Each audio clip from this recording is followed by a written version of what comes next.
मालिक अपने धोनी खोज हमसे सोना के चप्पल मिल 12 पुण्य से सब मिलेला बुझल। अच्छा भले कि टाइम सही नहीं हो हमनी के। ठीक कहता नहीं।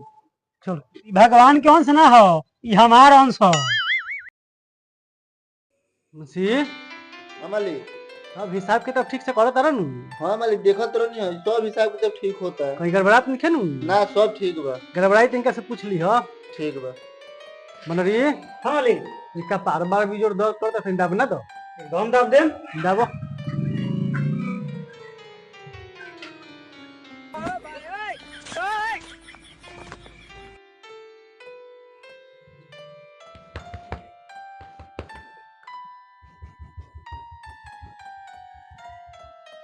मालिक ठीक भइल। तेरा हाथ में तो जादू बा हो। साफ का पार दो ठीक कर देलो। सब राउरे देन है मालिक। चलो ठीक काम कइले बारो, लेकिन हमर तो बाल खराब कर देलो। देखो उपाय लगावे करो। ए मालिक ओकरो उपाय बा हमरा लगे।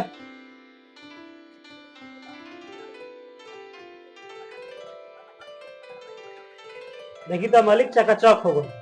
बहुत बढ़िया कर देलो। एकदम चकाचक हो गए। बड़ा मालिक का रे? देखी ना मालिक, गौर न्यू सोनपुर मेला एगो जर्सी गाय किन के लिए आयल बनी और बच्चा दे देले भी पता नहीं झाले नहीं के गिरावत। हमरा लगे एको गो रुपया बगल में बाना कि हम डॉक्टर साहब के बोला के ओकरा के दिखाई। ना होके तो रहुए कुछ मदद करी कि हम डॉक्टर साहब के बोला के ओकर सुई दवाई कराई। कितना पैसा काम बा हो? मालिक 10-15 हजार रुपया दे देती, डॉक्टर साहब के बोला के ओकर इलाज करवा देती। हमें जौन और मूर ब्याज जौन होई हम सब चुका देंगे। मुंशी हाँ मालिक। दे दो पैसा दो, दे दिया। पैसा तो लागत नहीं गिरा और पैसा लेके दे पाई। अरे ओकर नाम पता लिख ली हो। अब देखो ही से तो बहुत कमजोर बुझाता। अरे ना दी तो घर दुआर बानू, घर दुआर से सुन लिया। तो नाम कहाँ रे? ढोड़वा नाम है मालिक। घर कहाँ हो? भागलपुर। चल ठीक बा मालिक। एकर नाम पता सब लिख लेनी। एकर अब कितना रुपया दे बोल जा? दो 20,000 रुपया दो। 15,000 मांगत रहो, 20,000 कहत है। दो दो दे दिया।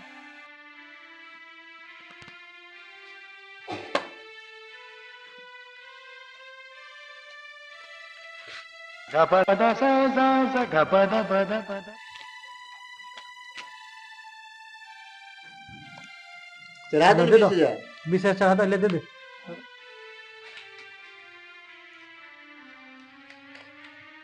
अगर अले पैसा ले।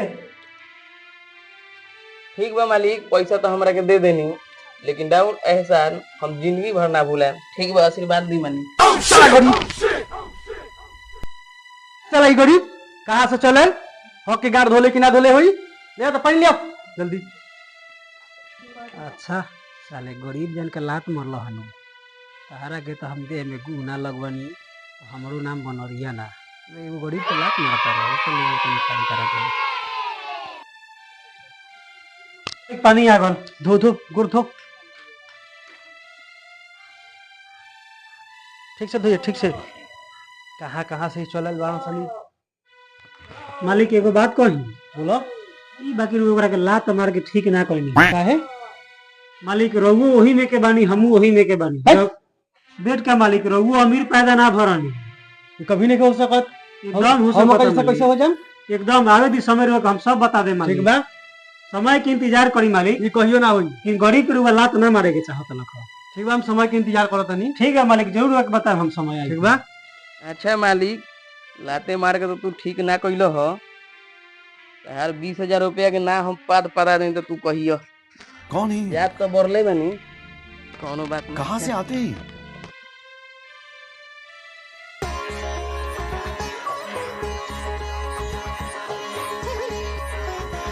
अन्ना मालिक। हो कहाँ चलो जरा? साफ ड्रेस चेंज कर देले बड़ा एकदम। जी मालिक, हनी जाए कर ले एक जगह। सोचनी तो इस कुछ खर्चा पानी रुपया से मांग लेती। ए तो कहेलन। ए मुंशी दादा पैसा दो तो।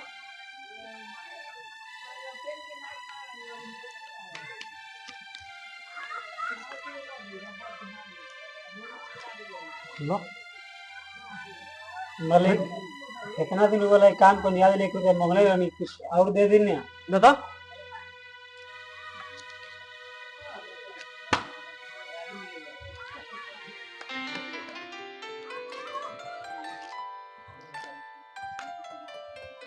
हो जाइए अब। जी मालिक हो दिया। जायज करो। इतना पैसा तो साला अपना बाप दादा के जिंदगी में कभी देखे ना रहनी। अब मालिक से तो ले लेबन। अब यही पैसा से मालिक के हम गुह के चंदन ना करवैनी, मालिक हमरो नाम बदल दी। अब बताओ तुम तरह के अब।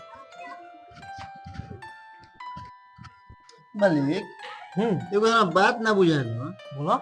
पर वो पैसा के कुछ अलग स्टाइल बाटे रहा। पैसा गिने के हाँ ये तो जन्मे से स्टाइल बा हमने के सिखावल थोड़े जाला। अच्छा जोन पैसा देने वो बनरिया के चढ़ा दी का। ना मत चढ़ावा भाई। ठीक दे है दी। ठीक है अरे का कोई पैसा थोड़े दियल बा। इतना दिन से बा जन्मे से आज तक 1 रुपया ना दिल बा। ठीक है मालिक तब छोड़ देते ठीक। अब बंद कर दो। चल बिसिया के देख लो। ठीक है मालिक जाते हैं।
अरे तेल के बुझा तो कौन आवत है, जल्दी भाग दे इससे जल्दी।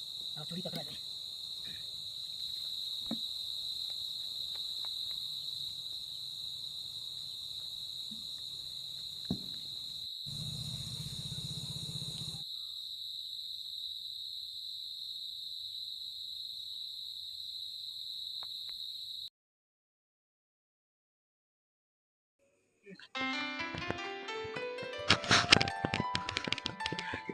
रुक रुक रुक रुक का भइल बा रे।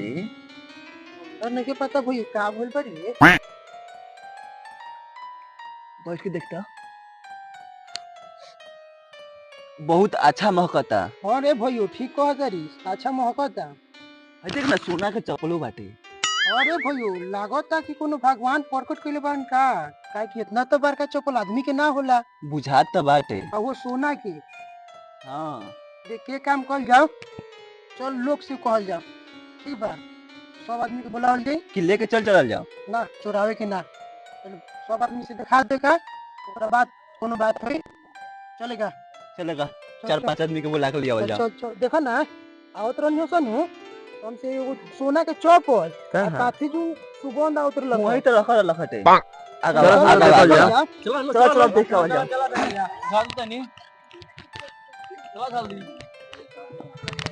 सब पूजा पाठ पूरा भइल बाटे उहाँ। बैठ देखा लो ना। ए छूल छाल मत करो सरे। जान तरह सन ई भगवान के अंश।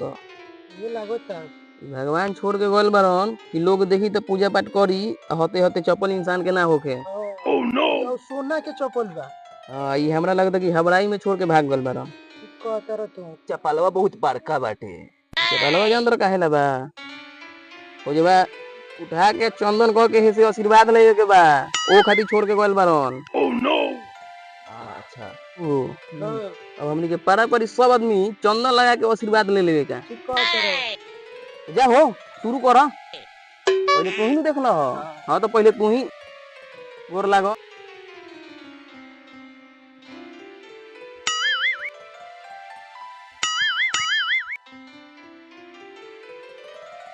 हटो हटो पहिले हम। Oh no.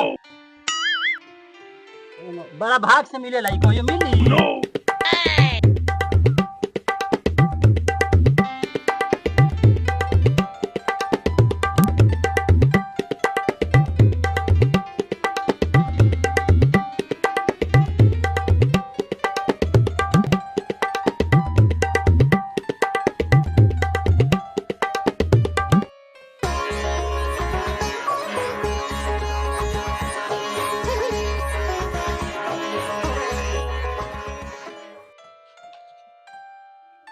ए मुझे भीड़ काहे लागल बा हो?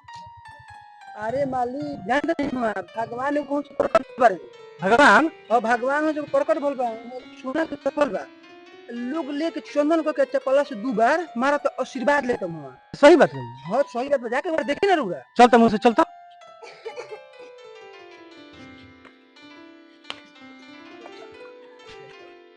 हट हट हट हट हट मुंशी हाँ मालिक ये तो साचो के लागत है कि भगवान आयल बरन। वही में कहता नहीं। ए जासो तनी के जासो तो अंतर मुंशी हाँ भगवान के स्थान यहाँ नहीं छे।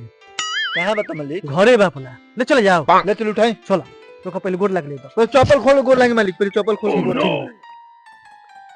जय भगवान। पहले आशीर्वाद ले लो चंदन का। चलिए भगवान जी घरे अब हमारा। चलो मुंशी चलो। तो नहीं कहा चलो जा मालिक अपने धोनी खोजा से सोना के चप्पल में 12 पुण्य से सब मिले ला बुझल। अच्छा भले कि टाइम से नहीं हो हमनी के। ठीक कहता नहीं। मालिक तो चप्पलवा लेके चल गेलो सोना के। देखलो सही यार, हमनी के देखनी सन राजा साहब लेके भाग गइलन। ई काम निमन ना कइला हम। हमनी के 2 आदमी देख के जल्दी जल्दी बुलाए खातिर ता लोगन के गइनी हसन। ऊ राजवा लेके पूरा चप्पल लेके भाग गल हटे। ले गेले हैं घर में रखे देवता के लगे। ई जब रही तो लोग आई कहीं कहीं के तो चंदन करी आशीर्वाद लीही, अब अपना घर में लेके चल गए। ठीक काम कइले हैं ना तनियो से ना कइला हन। अच्छा छोड़ा जाए तो कोनो बात ना, हमनी के गरीब आदमी बाड़े सन। ओजवा के जो स्थान बाटे ओजवा एगो छोट मंदिर बनवा दिए और उनके नाम पर एगो मूर्ति रख दिए, पूजा पाठ कर। मुंशी हाँ मालिक अच्छा था बा। छाता में छटका के रख देनी हटो नहीं है। ठीक ठीक है चलो। बहुत पुण्य के काम होइल बा हो। हाँ मालिक बहुत भाग से में चल गने सो। मालिक मालिक मालिक का हो ए मालिक। हाँ भाई इतना तेजी में है कांख में चप्पल सोना के दबले है का ले लिया तनी है ये तो तेजी में। हेलो चंदन कल आशीर्वाद ले लो। ई भगवान के अंश ले लो। अरे हुई थिया के गछिया में भगवान जी अपन अंश छोड़ के गए रहल हन। ले हो आ देखो एगो जल्दबाजी में चप्पल छूट गइल बा। लो चंदन कल। ए मालिक कहो भाई भगवान के अंश ना हो। गलत ना बोला जाला ई सब। मालिक हम गलत नहीं क्यों बोलो, ई भगवान के अंश ना हो, ई हमारा अंश हो। ए तेना सब कहे बोलते से अते कैसे कहते इसकी तोर अंश? साचो मालिक ई हमरे अंश हो। जानता नी ओ दिरुआ से पैसा ले ले रही याद बा नी? वही पैसवा के हम जाके ई सोना के चप्पल बनवेनी हो। आ राते जोन रुआ लगे खइले ना नी खूब दबा के मीट मछली उहे जाके जोनी हक देले रनी, फूल माला छीड़ देले रनी। ठीक बा आ ओकरा हम चले रनी हा उहे रुआ उठा के ले आइल बानी।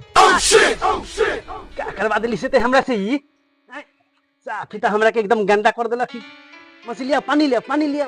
क्या मालिक आज बुझा गलू बड़ा गरीब के लाते मारा तनी हरुआ रहुआ तो गरीबों से बेहतर हो गई नी। भाई बताई हई हगल हाथ में उठा के ले आवतनी हई ये हमार गुहनु हटे मालिक। ओ दिन के बतवा याद बा वो गरीबों जन पैसा मांगे आ रहले ओकरा के बड़ी लाते मरल रनी, गरीब से छुआईनी ना।